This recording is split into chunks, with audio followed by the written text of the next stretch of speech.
El olor a muerte impregnaba el aire del Palacio Real de Antananarivo. Era 1861 y la reina Ranavalona I, ahora con 83 años, yacía en su lecho, consumida por la enfermedad y por el peso de sus propias acciones.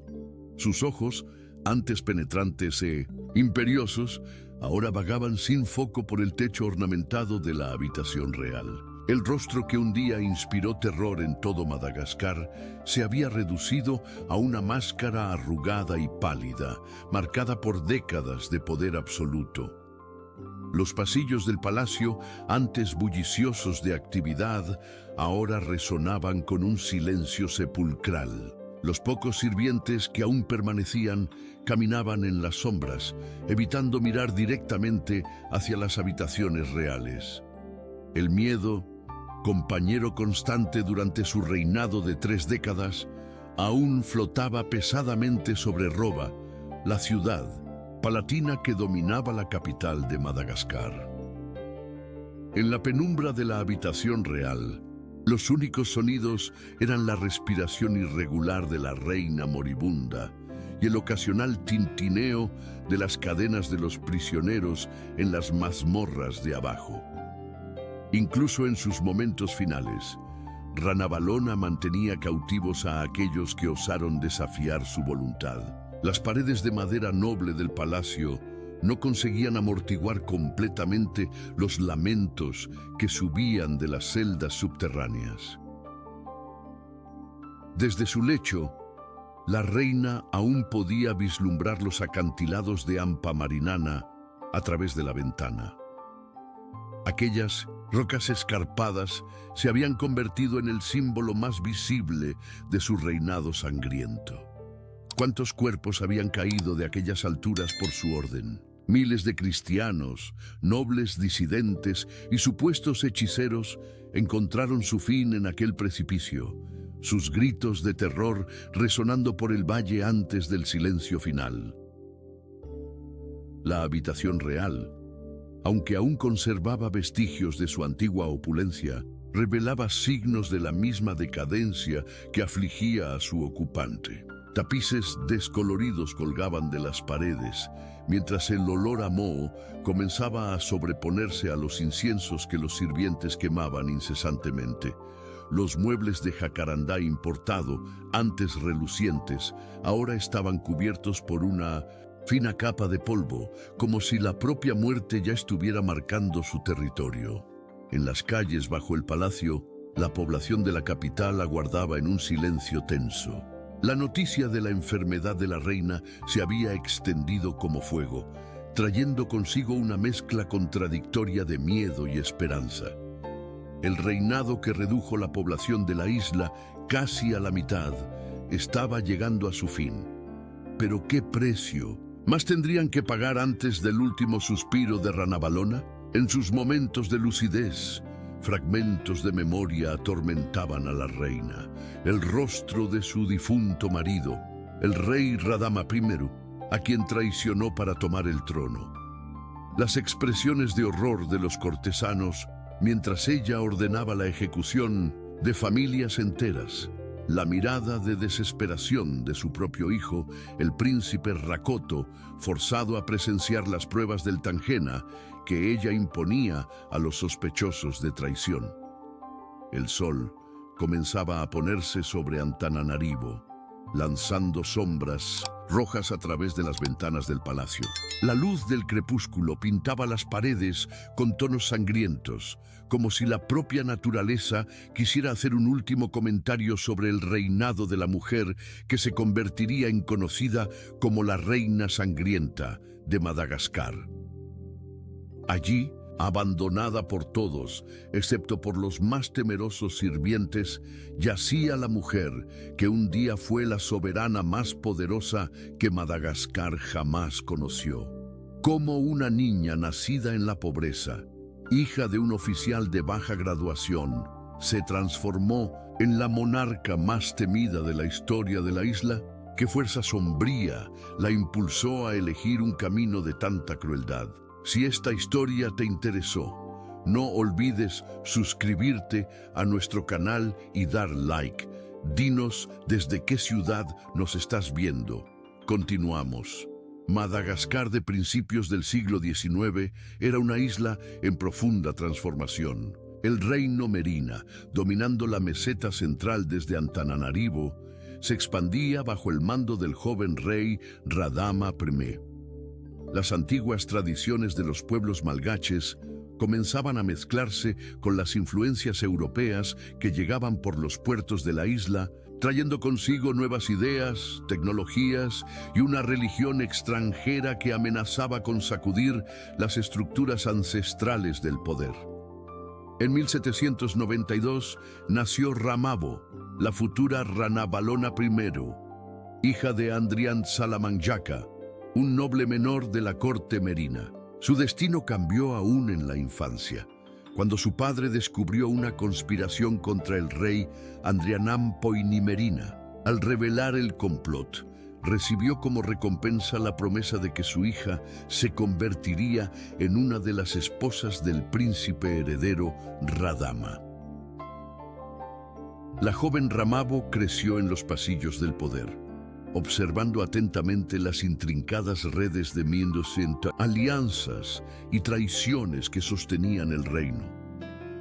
Mientras otras esposas del harén real se contentaban con una vida de lujo y frivolidades, ella dedicaba su tiempo a estudiar las costumbres ancestrales, los linajes nobles y los secretos del poder militar que hacían del reino Merina la fuerza dominante de la isla. El reinado de Radama I trajo cambios que perturbaban profundamente a los tradicionalistas. El joven rey estableció alianzas con el Imperio Británico, abolió el tráfico de esclavos y abrió las puertas a misioneros protestantes. Bajo su liderazgo, Madagascar comenzó a modernizarse. Jóvenes nobles eran enviados a estudiar a Inglaterra. La lengua malgache ganó su primera forma escrita y las escuelas comenzaron a multiplicarse por la isla. Ramabo, sin embargo, veía con desconfianza creciente estas transformaciones. En secreto, ella comenzó a cultivar alianzas con los sectores más conservadores de la nobleza merina. Los sacerdotes tradicionales, que veían su poder amenazado por los misioneros cristianos, encontraron en ella una aliada atenta. Los comandantes militares, preocupados por la influencia británica, descubrieron en ella una voz que hacía eco de sus temores. En 1828, la muerte súbita de Radama I, a los 36 años, creó un vacío de poder. El rey había designado a su sobrino, el príncipe Rakotobe, como heredero, pero Ramabo estaba preparada. En una única noche de violencia calculada, movilizó sus alianzas. Soldados leales eliminaron a todos los posibles rivales al trono, mientras sacerdotes tradicionales la proclamaban como la elegida por los espíritus ancestrales para liderar Madagascar. Su coronación fue un espectáculo que mezclaba tradición y demostración de fuerza. Vistiendo los sagrados lambahoani rojos y empuñando las reliquias reales de los Merina, se presentó al pueblo como Ranavalona I. Su discurso inaugural estableció el tono de lo que vendría. No soy europea, soy merina. La tierra sagrada de nuestros ancestros no será vendida a los extranjeros.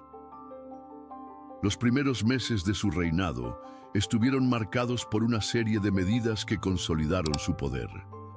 Antiguas leyes y costumbres fueron reforzadas, sacrificios a los ancestros fueron retomados a gran escala, y los consejeros extranjeros de Radama fueron gradualmente alejados de la corte. La nueva reina comenzaba a revelar su visión para Madagascar, un reino fuerte, independiente y firmemente anclado en las tradiciones que habían garantizado el poder merina por generaciones. La primera gran prueba de su autoridad llegó cuando un grupo de nobles, apoyados por comerciantes franceses, intentó organizar una resistencia a su gobierno. La respuesta de Ranavalona fue rápida y brutal. Los conspiradores fueron sometidos al Tangena, el temido juicio del veneno que se convertiría en su marca registrada.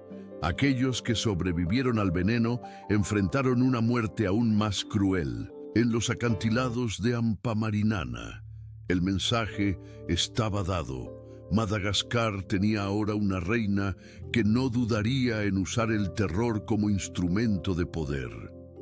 El año 1829 marcó el inicio de la verdadera faz del reinado de Ranavalona. La reina que conquistó el trono a través de un golpe sangriento ahora dirigía su atención a la consolidación total del poder. Sus primeras órdenes fueron dirigidas a la expansión del ejército real. Los efectivos militares fueron triplicados, alcanzando la marca de 50.000 soldados permanentes, una fuerza sin precedentes en la historia de Madagascar. La primera demostración de su poder militar fue contra las tribus Sakalava del oeste. Ranavalona envió una fuerza punitiva de 25.000 guerreros, con órdenes expresas de no mostrar misericordia.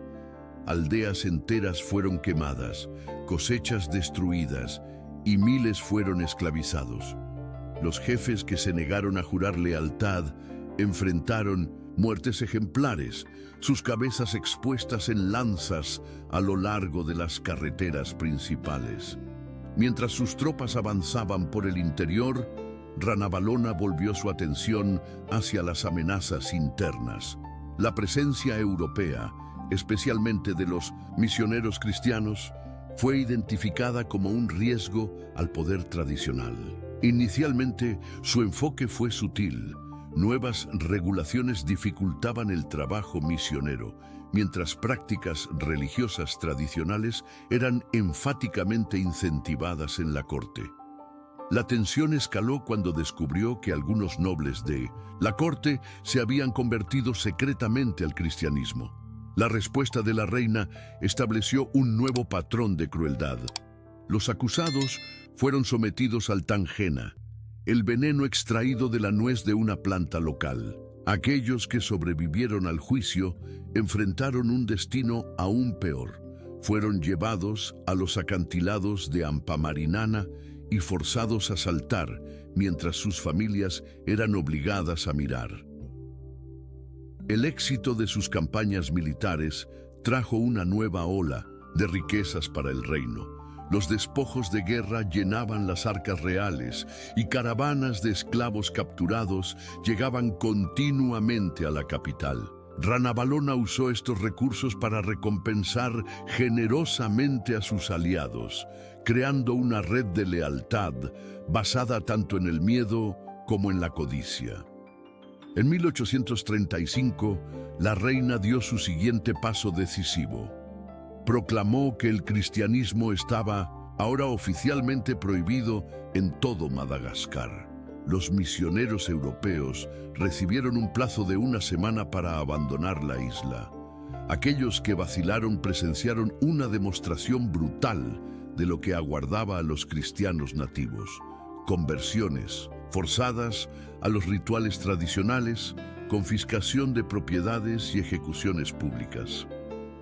La persecución a los cristianos malgaches se transformó en una cacería sistemática. Espías reales se infiltraban en las comunidades, buscando señales de prácticas cristianas clandestinas. La mera posesión de una Biblia se convirtió en evidencia suficiente para una sentencia de muerte. Familias enteras eran arrastradas a juicios públicos, donde eran forzadas a renunciar a su fe o enfrentar torturas elaboradas. El costo humano de esta política fue devastador. Se estima que miles de cristianos malgaches fueron ejecutados durante este periodo. Métodos de ejecución variaban desde la crucifixión hasta la lapidación, de la horca al empalamiento. Algunos fueron quemados vivos, otros hervidos en calderos. La creatividad de la reina en encontrar nuevas formas de infligir sufrimiento parecía no tener límites. Incluso su hijo y heredero, el príncipe Rakoto, no estaba inmune a su crueldad. Forzado a presenciar las ejecuciones desde joven, desarrolló una aversión al derramamiento de sangre que contrastaba fuertemente con la naturaleza de su madre. Sus peticiones de clemencia eran sistemáticamente ignoradas y rumores comenzaron a circular sobre intentos de asesinarlo. El año 1837 trajo la primera gran crisis del reinado. Una conspiración involucrando a nobles descontentos y comerciantes franceses fue descubierta. La reacción de Ranavalona estableció nuevos niveles de brutalidad. Los conspiradores fueron torturados durante semanas antes de sus ejecuciones públicas. Sus familias, hasta la tercera generación, fueron eliminadas. El mensaje era claro. Desafiar a la reina significaba no solo la propia muerte, sino la extinción completa de su linaje. Mientras la capital se hundía en un mar de sangre, noticias alarmantes llegaban del interior. Una gran rebelión se estaba formando en las provincias del sur. El camino hacia el poder absoluto de Ranavalona aún exigiría más violencia, más muertes y más terror. En el apogeo de su poder, alrededor de 1840, Ranavalona I había transformado Madagascar en un reino de contradicciones. La capital, Antananarivo, prosperaba con el comercio de esclavos y despojos de guerra, sus mercados rebosando de riquezas saqueadas de las tribus subyugadas. Palacios suntuosos se erigían sobre colinas manchadas de sangre, mientras caravanas de comerciantes extranjeros disputaban audiencias con la temida reina. El ejército real había alcanzado proporciones impresionantes.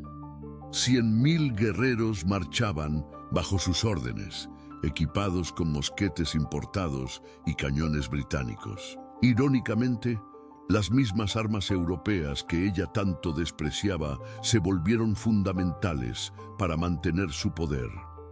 Los arsenales reales eran abastecidos a través de comerciantes franceses y británicos que, a pesar de la retórica antieuropea de la reina, mantenían prósperos negocios con Madagascar. La corte real reflejaba esa dualidad. Nobles vestían sedas importadas de París mientras participaban en rituales ancestrales de sacrificio. Consejeros educados en Europa susurraban estrategias militares en los mismos salones donde sacerdotes tradicionales realizaban ceremonias de adivinación. El propio hijo de la reina, el príncipe Rakoto, representaba este conflicto. Educado por tutores europeos, secretamente abrazaba ideas progresistas que su madre tanto combatía. La administración del reino se convirtió en un ejercicio de terror, calculado. El Fanon-Poana, sistema tradicional de trabajo forzado, fue expandido a niveles sin precedentes. Aldeas enteras eran movilizadas para construir carreteras, fortalezas y palacios.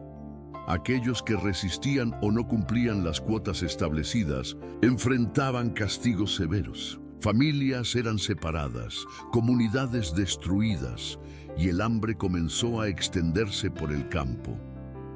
El sistema judicial, centrado en el juicio del Tangena, se transformó en un instrumento de control social. Cualquier sospecha, por más infundada, podía llevar a la prueba del veneno. Se estima que cerca de 3.000 personas al año morían solo en estos juicios. Los sobrevivientes, considerados inocentes por la lógica perversa del sistema, frecuentemente sufrían daños permanentes por el veneno. La obsesión de Ranavalona con la pureza cultural alcanzó nuevos extremos. Además de la persecución a los cristianos, cualquier manifestación de influencia extranjera se volvió sospechosa. El uso de ropas europeas fue restringido, la enseñanza del inglés y francés desalentada, e incluso técnicas agrícolas modernas fueron vistas con desconfianza. Esta política aislacionista comenzó a afectar la economía del reino. con el comercio internacional disminuyendo drásticamente. Dentro del Palacio Real, las tensiones familiares escalaban. El príncipe Rakoto, ahora adulto, se convirtió en el centro de una creciente oposición. Su compasión por los perseguidos y su interés por ideas europeas atrajeron seguidores entre los nobles más jóvenes. Ranavalona respondió rodeando al hijo de espías y eliminando sistemáticamente a sus aliados más cercanos. En 1845, una sequía devastadora golpeó la isla. Las cosechas fallaron y el hambre se extendió. En vez de reducir las demandas del Fanompoana o permitir la importación de alimentos, Ranavalona intensificó las exigencias. Aldeas fueron obligadas a proporcionar más trabajadores para proyectos reales, incluso mientras sus poblaciones morían de hambre. La reina declaró que esto era un castigo de los ancestros para aquellos que habían abandonado las tradiciones. Los signos de inestabilidad comenzaron a multiplicarse. Revueltas estallaron en las provincias, brutalmente reprimidas, pero cada vez más frecuentes. En las áreas costeras, comunidades enteras huían hacia islas vecinas, prefiriendo el exilio a la opresión. El comercio internacional, vital para la economía del reino, languidecía bajo restricciones cada vez más severas. La gota que colmó el vaso llegó cuando Ranavalona descubrió una conspiración involucrando a oficiales franceses y nobles de la corte para deponer su gobierno. Entre los documentos incautados, se encontró evidencia de la participación indirecta de su propio hijo. El corazón de la reina, ya endurecido por décadas de poder absoluto, se transformó definitivamente en piedra. Su orden fue clara. Ningún sospechoso debería sobrevivir independientemente de su posición o lazos de sangre. El año 1850 marcó el inicio del declive del reino de Ranavalona. El descubrimiento de la conspiración, involucrando a su hijo Rakoto, desencadenó una ola de paranoia sin precedentes. Los interrogatorios y ejecuciones se multiplicaron, alcanzando las más altas esferas de la nobleza merina. Familias que habían servido a la corona por generaciones fueron diezmadas bajo acusaciones cada vez más fantasiosas de traición.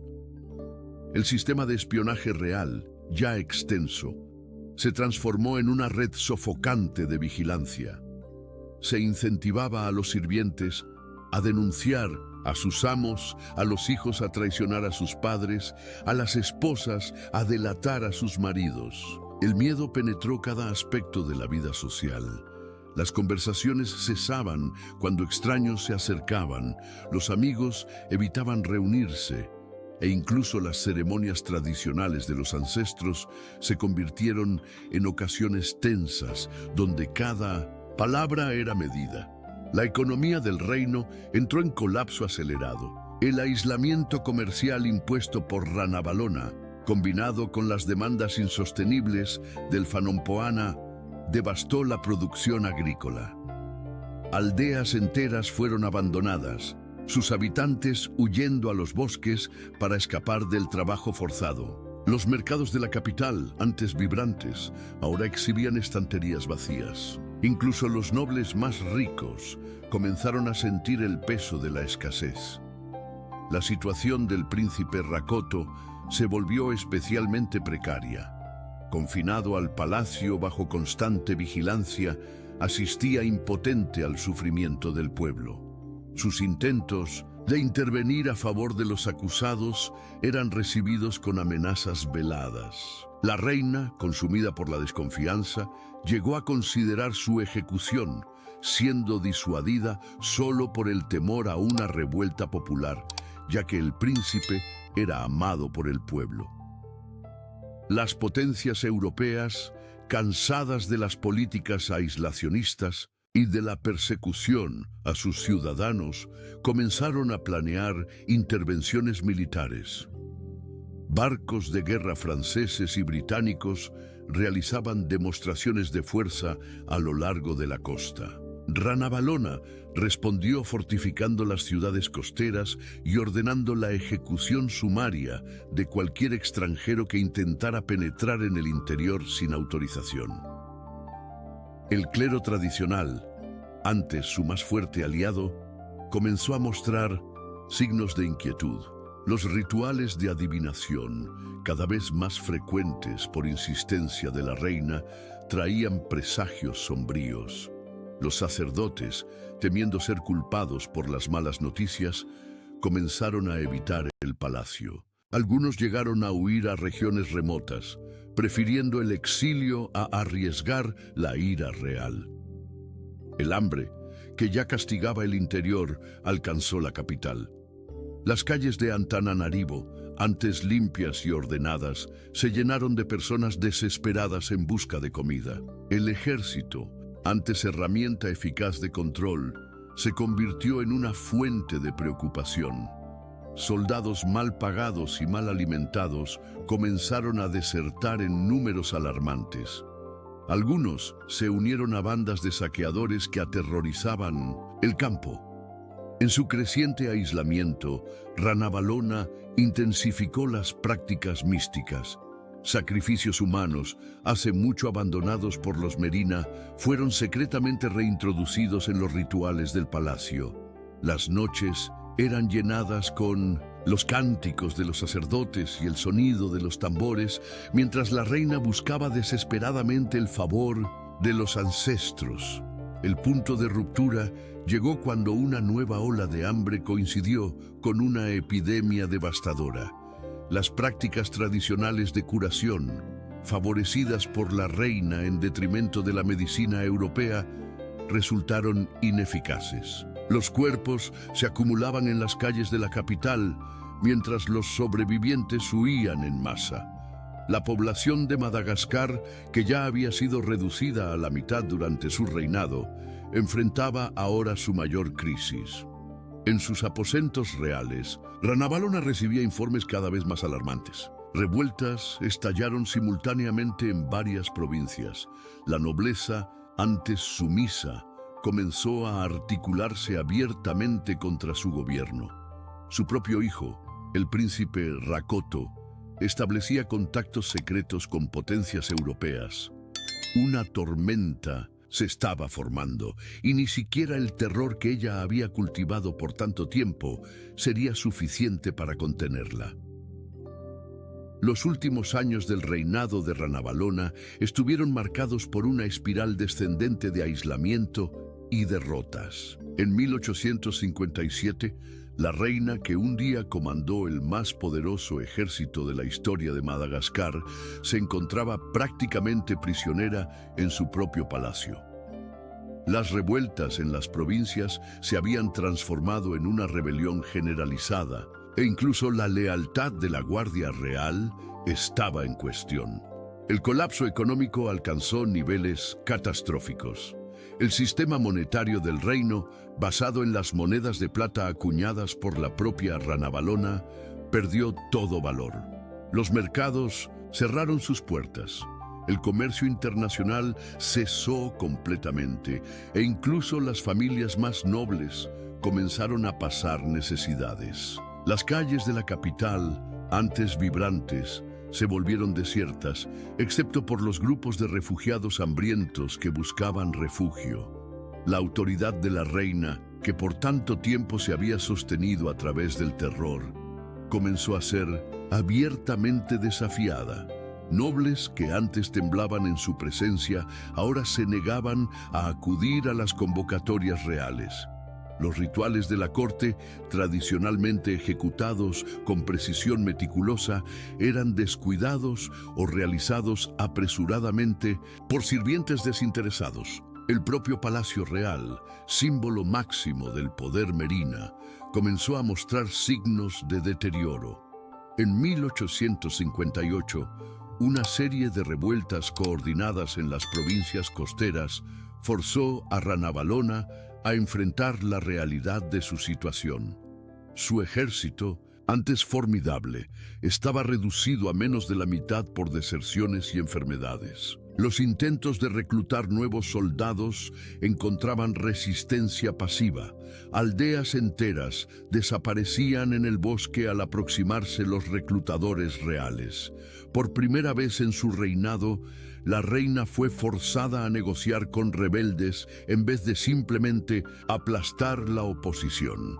El príncipe Rakoto, ahora con apoyo significativo entre la nobleza y el pueblo, comenzó a ejercer poder de hecho en varias áreas del gobierno.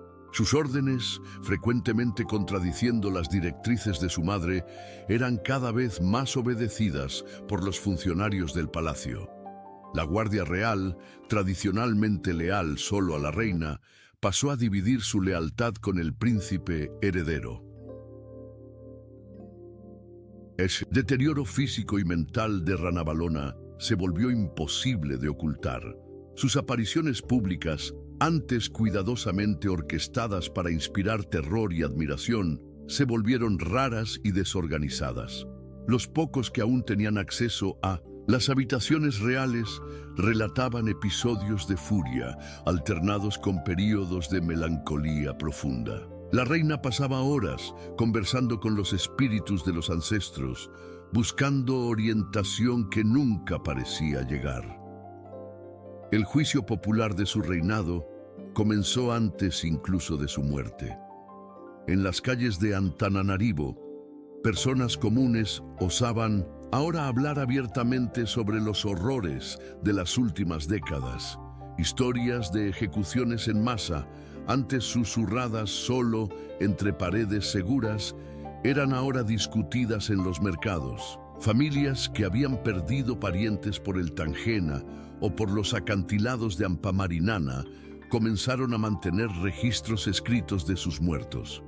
Los sacerdotes tradicionales, antes sus más férreos defensores, comenzaron a reinterpretar los presagios de forma desfavorable a la reina.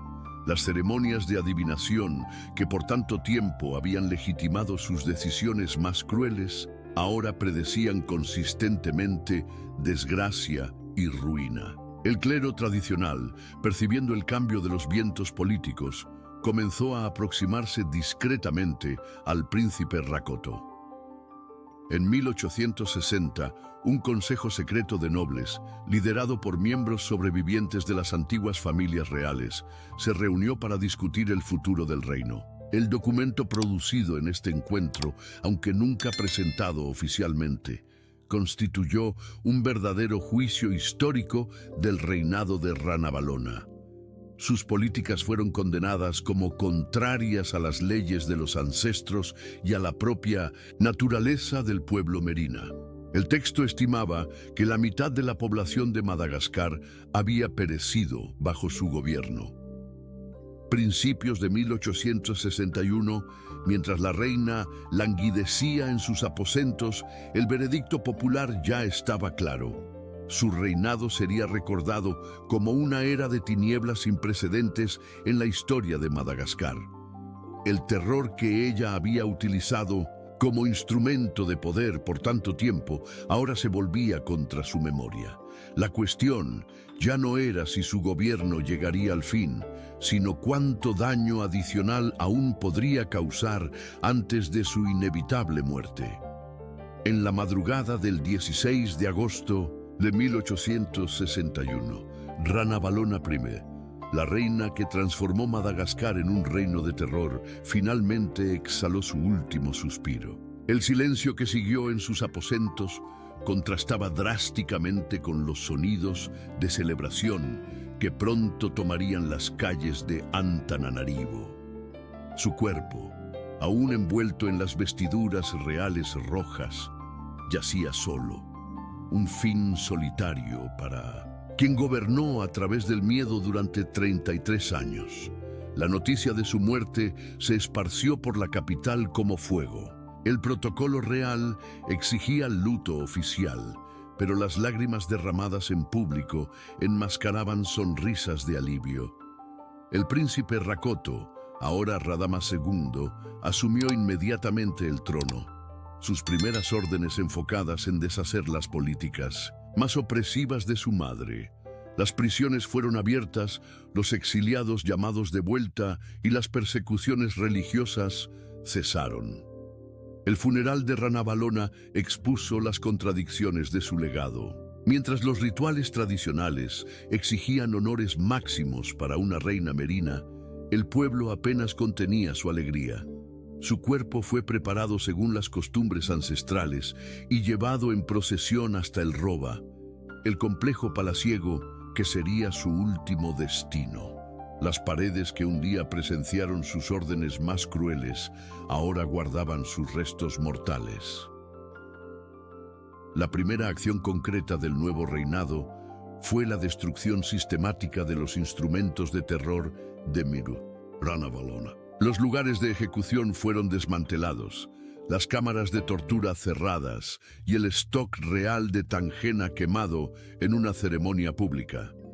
Los registros oficiales de su reinado, sin embargo, fueron preservados, no como glorificación, sino como advertencia para las generaciones futuras.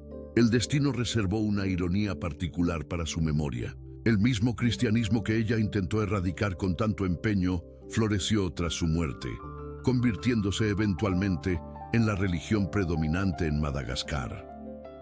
Las escuelas misioneras que ella cerró reabrieron sus puertas, y muchas de 1900. Las familias que ella persiguió asumieron posiciones de liderazgo en el nuevo orden social.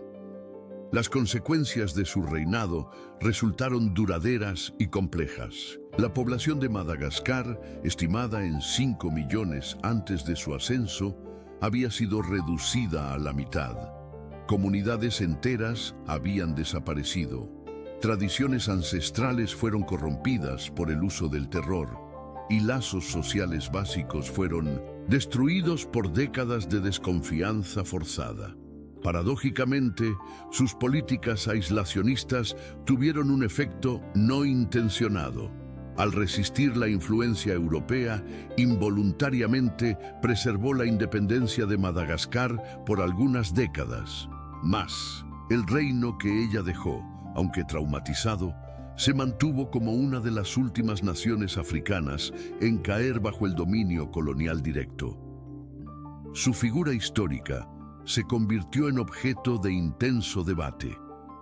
Para algunos nacionalistas malgaches posteriores, su resistencia feroz a la influencia extranjera sería reinterpretada como un primer movimiento de independencia. Para la mayoría, sin embargo, su reinado permanece como un ejemplo perturbador del costo humano del poder absoluto desenfrenado. El Palacio Real, que ella expandió con trabajo forzado y decoró con los despojos de sus víctimas, se transformó en un museo, un memorial no a su gloria, sino a los horrores de su régimen. Los acantilados de Ampamarinana, antes lugar de ejecuciones en masa, se convirtieron en un lugar de peregrinación y reflexión sobre los peligros del autoritarismo. En las décadas que siguieron, mientras Madagascar luchaba para recuperarse del trauma de su reinado, una nueva comprensión emergió. El verdadero poder no reside en el miedo, sino en la capacidad de unir y construir. La historia de Ranavalona primero permanece como un recordatorio sombrío de cómo el poder, cuando se divorcia de la humanidad, puede transformar un reino en un cementerio a cielo abierto. Fin de la historia, y tú, noble espectador que caminaste con nosotros por los salones sombríos de la historia, ¿qué llevas contigo de este viaje? Si esta narrativa te tocó, suscríbete al canal, deja tu like y comparte con quien ama la historia viva e intensa. Y no te pierdas el próximo episodio. Hablaremos sobre la Guerra de los Emboabas, la primera guerra civil de Brasil. Nos vemos allá.